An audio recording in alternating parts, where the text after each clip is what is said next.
আজ ছাদ বাগান থেকে প্রচুর প্রাপ্তি আমার। অনেক অনেক হারভেস্ট করেছি, বিশেষ করে কচু শাক, ঘাটকল, ঢ্যাঁড়স, মানে নানা রকম সবজি আজকে ছাদ বাগান থেকে আমি হারভেস্ট করে নিলাম। হ্যালো মাই লাভলি ভিউয়ার্স, আসসালামু আলাইকুম। কাশিবের ছাদ বাগানের পক্ষ থেকে সবাইকে অভিনন্দন। আশা করি সবাই ভালো আছেন, আমারই মতো ফুল ফল এবং সবজির গাছ লাগাচ্ছেন। কি সুন্দর আজকে হারভেস্ট করেছি দেখুন। দেখলেই পরানটা আমার একেবারেই জুড়িয়ে যায়, কারণ এতটাই কষ্ট করি কর্মব্যস্ত জীবনে। ছাদ বাগানে যখন মুড ভর্তি করে, ডালা ভর্তি করে অনেক অনেক সবজি হারভেস্ট করে নিয়ে আসি রান্নাঘর অবধি, আসলে অসম্ভব ভালো লাগা। সেই ভালো লাগাটুকু দিয়েই আজকের ভিডিওটা শুরু করেছি। কচু শাক খেতে এমনিতেই অনেক মজা, সেটা যদি হয় অর্গানিক ওয়েতে নিজের ছাদ বাগানে, তাহলে তো এর স্বাদটা আরো বহুগুণ বেড়ে যায়। মানে অসম্ভব মজা খেতে। বিশেষ করে এবার যে আমি ঢ্যাঁড়স লাগিয়েছি, এই ঢ্যাঁড়সগুলো দেখতেই অসম্ভব সুন্দর।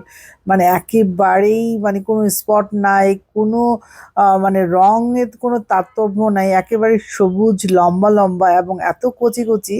এটা খুব বড় হয় ঢ্যাঁড়সটা, খুব সুন্দর হয়েছে কিন্তু। আর আমি দুদিন পর পরই প্রায় হাফ কেজির মতো হারভেস্ট করে নিই। এই তো চলে এলাম ছাদ বাগানে। ছাদ বাগানে প্রথমেই যে কাজটা করব, আজকে হারভেস্টিং দিয়েই শুরু করব। কারণ প্রতিদিনই তো কিছু না কিছু ছাদ বাগানে করেই থাকি, হয় বীজ বপন, নাহলে সার প্রয়োগ, নাহলে স্প্রে করি। আজকে একটু অন্যরকম, হারভেস্টিং দিয়েই ভিডিওটা শুট করেছি এবং মনের যে আনন্দটুকু সেটুকু আপনাদের সাথে আমি শেয়ার করছি আজকে ভিডিওতে। ঘাটকলটা প্রায় কিছুদিন পর পরই কিন্তু আমি হারভেস্ট করে থাকি। মানে অসম্ভব মজা হয় যে কেটে নিলাম গোড়া থেকে, দেখছেন কিভাবে কেটে নিচ্ছি। যারা চাষ করে তারা কিন্তু একটা একটা করে ডাল টেনে টেনে ওঠায়।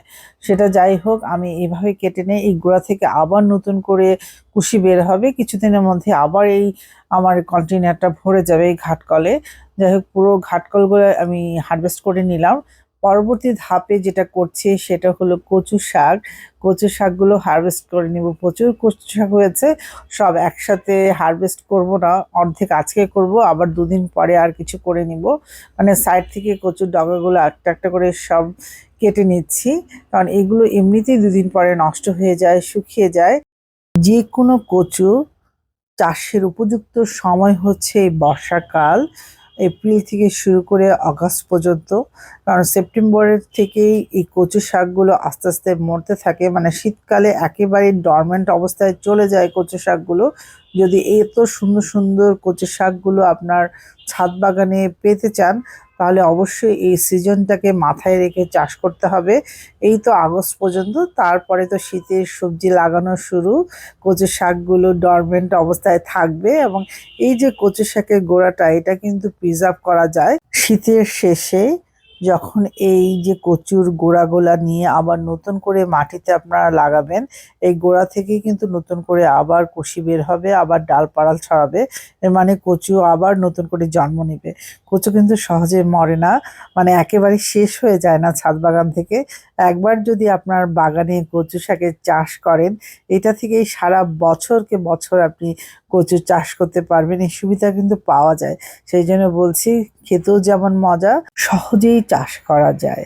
এই জন্যই বলছি, এই মজাটা যদি আপনারা পেতে চান, কোনো যত্ন ছাড়াই ছাদ বাগানে কচু চাষ করতে পারবেন এবং অনায়াসে যে কচুর যে মজার স্বাদটা, সেটাও কিন্তু গ্রহণ করতে পারবেন বা নিতে পারবেন।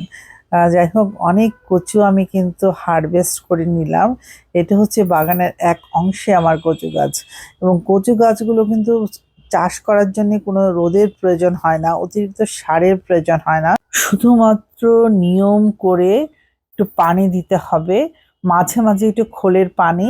আর প্রতিদিনই তো আপনাদের রান্নাঘরে চাল ধোয়া হচ্ছে, মাছ ধোয়া হচ্ছে, সেই পানিটা যদি আপনারা দেন, আর কোনো সারের প্রয়োজন হবে না। অনায়াসে কচু শাক হয়ে আপনার ছাদ বাগান একেবারেই ভরে থাকবে। আজও কিছু প্রতিদিনের মতো ঢ্যাঁড়স হারভেস্ট করব। ঢ্যাঁড়সগুলো কিন্তু খুব চমৎকার হয় ছাদ বাগানে, দেখুন কি চমৎকার হয়ে আছে। এবং একটি ডালে কিন্তু 4টা থেকে 5টা প্রতিদিনই আমি হারভেস্ট করছি। মানে কি সুন্দর গ্রোথ নিচ্ছে, কি সুন্দরভাবে ফলন দিচ্ছে, শুধুমাত্র সবজির খোসা। আজ এই দিয়ে শেষ করছি ভিডিওটা। কেমন লাগলো ভিউয়ার্স বন্ধুরা অবশ্যই কমেন্টে জানাবেন এবং আমার পাশে থাকবেন। আপনাদের একটা লাইক পরবর্তী ভিডিও করার জন্য অবশ্যই অনুপ্রাণিত করে আমাদেরকে। সেই জন্যই বলছি অবশ্যই একটা লাইক দিয়ে দেখা শুরু করবেন আর একটা কমেন্ট করে আমাকে অবশ্যই উৎসাহিত করবেন।